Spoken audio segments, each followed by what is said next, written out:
Any themes which particularly attract you now as a poet, things that you feel you would like to write about? Perhaps this is an American thing. I've been very excited by what I feel is the new breakthrough that came with, say, Robert Lowell's life studies, this intense breakthrough into very serious, very personal, emotional experience, which I feel has been partly taboo. Robert Lowell's poems about his experiences in a mental hospital, for example, interest me very much. These peculiar, private, and taboo subjects, I feel, have been explored in recent American poetry, I think particularly the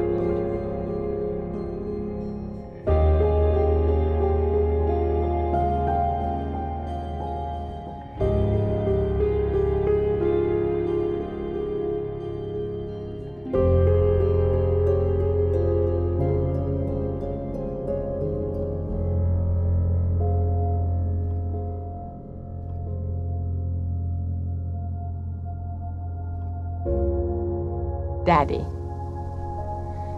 You do not do any more black shoe in which I have lived like a foot for 30 years, poor and white, barely daring to breathe or hachoo.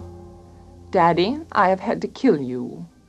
You died before I had time, marble heavy, a bag full of gold. Gentlemen, ladies, these are my hands, my knees. I may be skin and bone, I may be Japanese. Nevertheless, I am the same identical woman. The first time it happened, I was 10.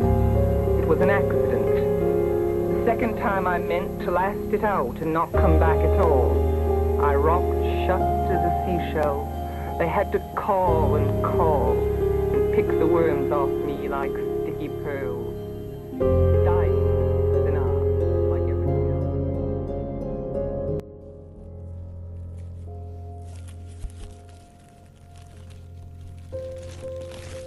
The tulips are too excitable. It is winter here.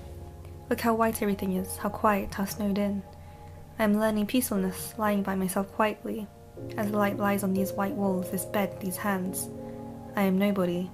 I have nothing to do with explosions. I have given my name and my day clothes up to the nurses, and my history to the anaesthetist, and my body to surgeons.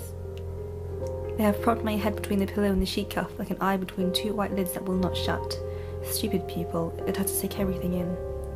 The nurses pass and pass. They are no trouble. They pass the way gulls pass inland in their white caps, doing things with their hands, one just the same as another, so it is impossible to tell how many there are.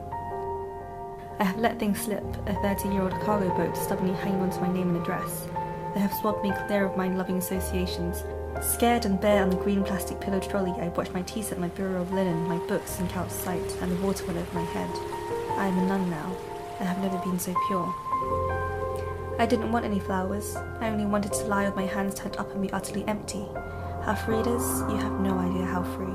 The peacefulness is so big it dazes you. And it asks nothing. A name tag, a few trinkets. It is what the dead close on finally. I imagine them shutting their mouths on it like a communion tablet.